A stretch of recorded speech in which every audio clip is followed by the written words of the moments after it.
This is When You Were Everything, chapter Anywhere But Here, pages 223, 222 to 225.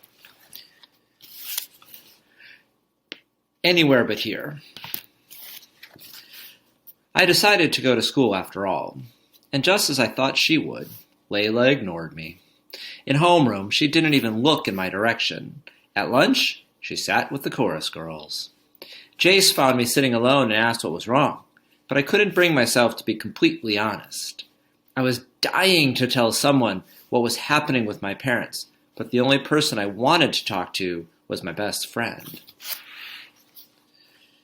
Just after third period, I spotted Layla in the hall at her locker alone. She had her headphones in and was nodding along to whatever she was playing. I knew I only had a few minutes before she'd be surrounded by Sloane, Sage, Melody, Cadence, and Valeria. And probably Mason, too. But just before I walked up to her, it occurred to me that maybe Layla's feelings about me were changing because I hadn't lived up to her expectations, just like what happened with Jace. She was certainly treating me in a way she never had before, and I needed to know if she was only mad for now, or if the ground beneath us had shifted in a way that was unfixable. "Layla," I said, and I was standing close enough that I knew she heard me, could feel me beside her, but she pretended she couldn't. "Layla," I said again, a little louder. She let out a heavy sigh and pulled out one of her earbuds. "What, Cleo? Don't you know what space means?" Her hostility made everything I'd been holding in all day bubble to the surface. My throat went achy and tight. "Yeah, Layla, I know what space means," I said. "But I thought we were best friends. I thought if I needed you, you'd always be someone I could count on." She narrowed her dark eyes. "Oh, that's funny, because I thought the same thing. I thought my so-called best friend would be supportive when something I've wanted forever happened to me. I thought my so-called best friend would be rooting for me more than anyone else." Everything in me was so raw that each word felt like salt being rubbed into a wound. And of course that was when I saw Sloane and the other girls approaching. I'd barely recovered enough to try to respond. My window of opportunity was closing before I could think of what to do next. Because they were all on her side. To them, I was a pretentious jerk who didn't know how to keep a secret or lock a door. I mean, thoughtless girl who told her friend she was surprised she'd gotten a lead role. They saw me as this version of myself that was warped and twisted and untrue. My conversation with Jace came back to me in a bright and sudden flash.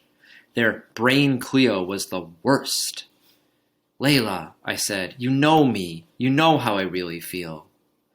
"Do I, though?" she asked. And then the other girls were there, sneering at me, making me feel small, and an instant later, completely invisible. Uh-oh. Sorry about that.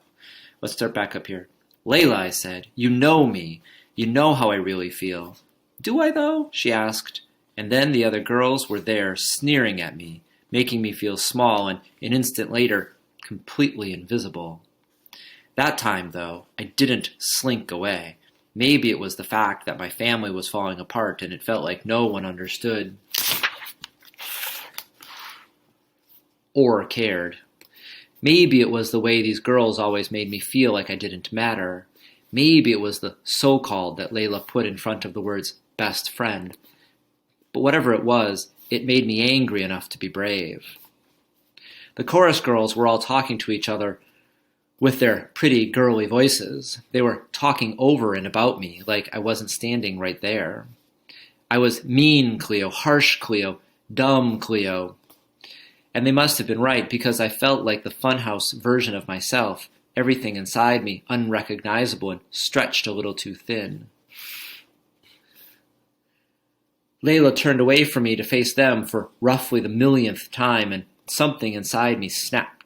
A zing of electric rage shot straight through me, quick and deadly, and I was done letting her decide my fate. There was also something else, a breaking of whatever had held me together for so long, a shattering of the last thing that had kept the pain inside me quiet. But on the outside, I stayed calm. On the outside, I smiled sweetly. I understood Lady Macbeth in that moment as I never had before. I looked like the innocent flower, but I was a serpent under it. "You know what, Elle?" I said. The chorus girls all stopped their chattering. They turned to look at me like they were all one person, and some thorny part of me was happy that they'd all hear what I had to say. I couldn't see Layla clearly because my eyes were full, and I was so angry that every part of my body was shaking.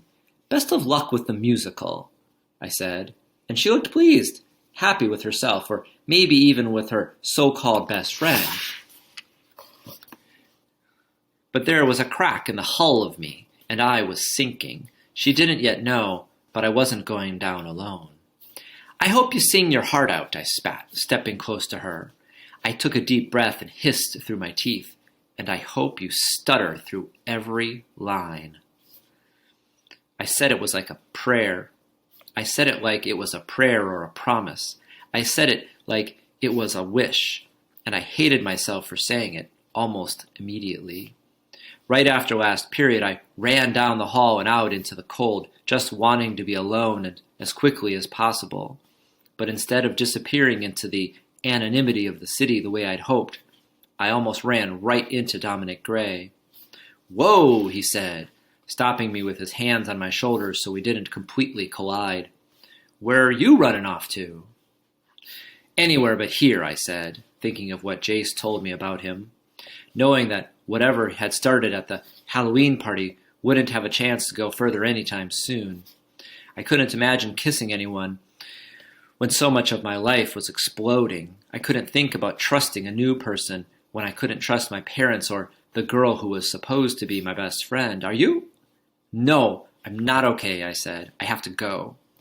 I jerked away from him, and if there hadn't been a mile-long bridge crowded with tourists between my school and my apartment, I would have run all the way home.